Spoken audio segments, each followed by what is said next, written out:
حرکتوں کو انجام تک پہنچانا۔ بعض جعلی ڈگریاں تو باقاعدہ مدرسے سے یہی ہمارے علماء اکرام نے وفاق المدارس نے انہوں نے جاری کی ہیں، جو بعد میں پتہ چلا کہ اس کو محمد دستی کی مثال لیں، باقی ان کے پاس بھی دوسری ڈگریاں تھیں، مدرسے سے یہ لوگ آئے تھے، تو وہ تو آپ کی قلم رو میں آپ کا بھی ایک اسلامی یہ جو مدرسے کا سسٹم ہے مولانا عبد المالک والا، اس سے آپ کا ایک تعلق ہے۔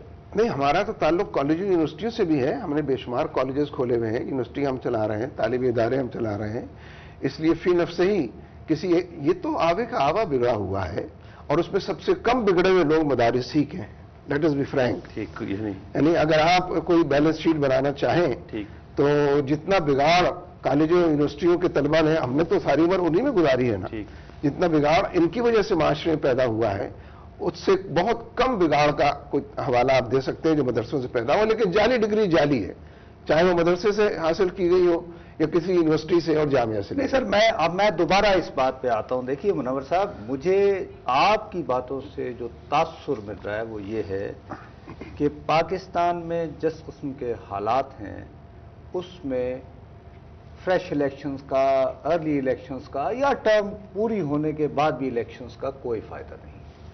فی الحال ہمیں اپنا پورا زور اس بات پر لگا دینا چاہیے کہ امریکہ کا انفلوئنس اس ملک میں ختم ہو، اور ان کے جو یہاں پر لے پالک یا ان کے جو پالتو جو آپ کی نظر میں ہوں گے ان کا انفلوئنس کم ہو۔ اب یہ ساری باتوں کا سر کوئی میتھڈ بھی تو ہوگا نا، آپ خالی یہ کہ ریلیز نکال کے تو نہیں ہوتی نا ایسی چیز، خاص طور پر جب آپ نے اس کو غیر متشدد بھی رکھنا ہے اپنی روایات کے مطابق۔ دیکھیے، یہ جو ذہنوں کی آبیاری کے نتیجے میں ذہنی انقلاب برپا ہوتے ہیں، یہ دور بینی اور دور اندیشی کے نتیجے میں شاید کچھ لوگوں کو نظر آتے ہوں، یہ بصیرت و بصارت کے حوالے سے لوگ اس کو تک پہنچ اور رسائی پیدا کر لیتے ہوں، لیکن ذہنی انقلاب طبیعتوں اور مزاج کے اندر ابال کے حوالے سے میں ایک ضمنی بات عرض کروں اگر آپ اجازت دیں۔ یہ ملک میں خودکشیوں کی بات ہے، لوگ کہتے ہیں صاحب معاشی نظام بڑا جابرانہ اور ظالمانہ ہے، لوگ خودکشی کر رہے ہیں، بھوک کی وجہ سے کر رہے ہیں۔ میں ذرا دوسرا پہلو رکھنا چاہتا ہوں۔ جاپان میں تو کوئی بھوک نہیں ہے، ناروے میں کوئی بھوک نہیں ہے، خودکشی کا ریٹ بڑھ رہا ہے۔ ناروے کے اندر ہیلتھ آپ کی فری ہے، ایجوکیشن آپ کی فری ہے، بے روزگاری کا الاؤنس اس سے زیادہ ہے جتنا کہ روزگار والے کو ملتا ہے۔ اس کا مطلب ہے خودکشی کے عوامل اور اسباب۔ ہم اپنے معاشرے کی اگر بات کریں، اگر 100 خودکشیوں کی کوئی رپورٹ آئی ہے پچھلے 1 سال میں، تو میں آپ سے سچ کہتا ہوں اس سے بدتر حالات میں 1 کروڑ لوگوں نے خودکشی نہیں کی ہے، لیکن یہ آپ کے یہاں نیوز نہیں ہے۔ خودکشی نہ کرنا تو کوئی خبر نہیں ہے نا، تو اس لیے 100 آدمیوں کا خودکشی کرنا خبر ہے، اس سے برے حالات میں، اس لیے کہ مسلمان بے عمل تو ہوتا ہے لیکن یہ سمجھتا ہے کہ خودکشی حرام ہے، میں اس طرف جاؤں گا تو دوزخ میں جاؤں، لہذا لوگ بھوکے مرتے ہیں، بچوں کو تعلیم اور علاج نہیں دے پاتے ہیں۔ یہ جو ذہنی انقلاب ہے وہ یہیں سے پیدا ہوتا ہے۔ نہیں لیکن آپ تو یہ کہتے ہیں خودکشی کروں گا دوسروں کو بھی ماروں گا تو سیدھا جنت میں جاؤں گا بدقسمتی سے، دوسرا یہ بھی تو اسلام کے نام پہ ہو رہا ہے نا۔ جو جس ذہنی انقلاب کی بات کر رہے ہیں، ابھی ایک SMS آیا ہے، وہ کہہ رہے ہیں کہ امیر جماعت اسلامی سے پوچھیں کہ 62-63 سال تو اس پاکستان کے ہو گئے ہیں، اور اس سے پہلے جماعت اسلامی یہ ذہنی انقلاب کی بات کر رہی ہے اور لوگوں کو تیار کر رہی ہے، اس میں تو کامیاب نہیں ہو سکی۔ تو اب جو ایک تشدد ہمارے معاشرے میں آیا، اور خاص مکتبہ فکر ان کی جو میرے خیال میں لکھا نہیں ہے لیکن ان کی جو ان کا اشارہ ہے SMS کرنے والے کا، وہ طالبان، سوات یہ وہ لوگ ہیں، وہ بھی اسی طرح کی عوام سے مایوس ہو کر ہاتھ نے بندوق اٹھائی۔ تو بالواسطہ آپ یہ کہنا چاہ رہے ہیں کہ اس دیکھیے میرے نزدیک تو یہ تجزیہ غلط ہے۔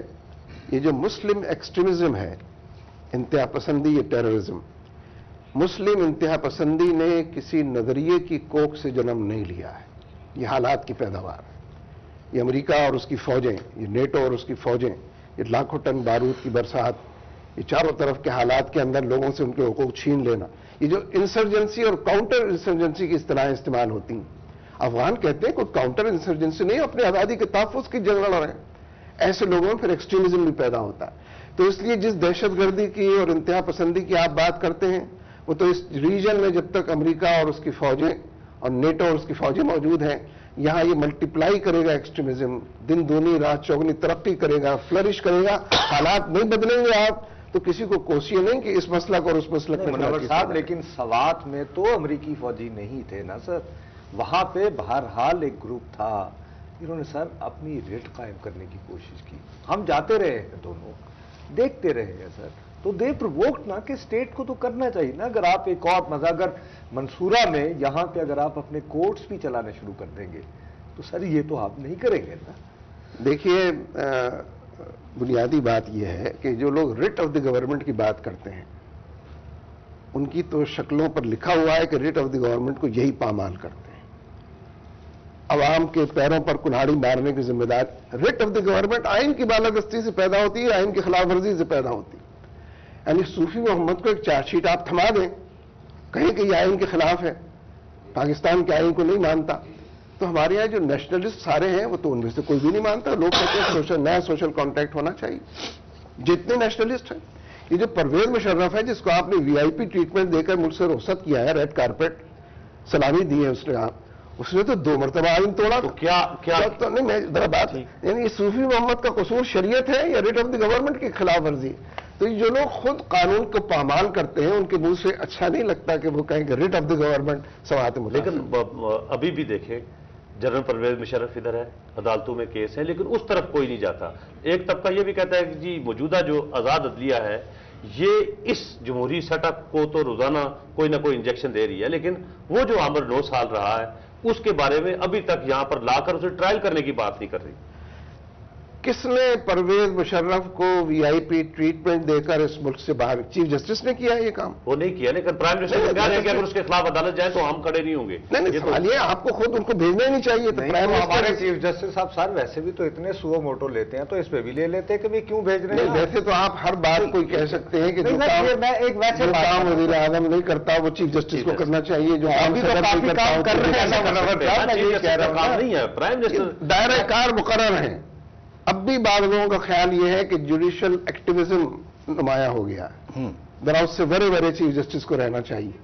تو آپ یہ چاہتے ہیں کہ نہیں, جوڈیشل ایکٹیویزم ہی کو رول کرنا چاہیے پورے ملک کے اوپر, اسی کا نام وزیر اعظم ٹھہرے, وہی صدر قرار پائے, وہی اداروں کا سربراہ بن جائے. تو یہ تو میں سمجھتا ہوں کہ ذرا زیادہ ہم ان سے ڈیمانڈ کر رہے ہیں. نہیں منور صاحب, میں پتہ میں زیادہ کیوں ورڈ ہوں. دیکھیے آپ کی جماعت کی بہت زیادہ قربت اپنی یعنی کہ بنیاد کے حوالے سے, آغاز کے حوالے سے, بعد میں ٹیکٹکس اور اس کے اندر سر بہت سی مماثلت ہے. آج کل جو حکمران جماعت ہے ترکی میں فار ایگزامپل, تو سر ان کے ہاں بھی حالات کو تقریباً اسی طرح کے تھے, لیکن انہوں نے اسے سسٹم کے اندر رہتے ہوئے سر اپنا راستہ بنایا ہے. ان پہ بہت دفعہ پابندیاں لگیں وہ, لیکن الیکشنز میں بدستور جاتے رہے. میں جو آپ پہ مایوسی دیکھ رہا ہوں نا, اس میں تو مجھے یہ خوف آ رہا ہے کہ آپ تو لشکر طیبہ یا جماعت دعوت میں میرا خیال ہے سید منور حسن ہمارے ساتھ موجود ہیں. سوال نصرت صاحب نے آپ نے کر دیا ہے, جواب جو ہے ہم لیں گے ایک کمرشل بریک کے بعد.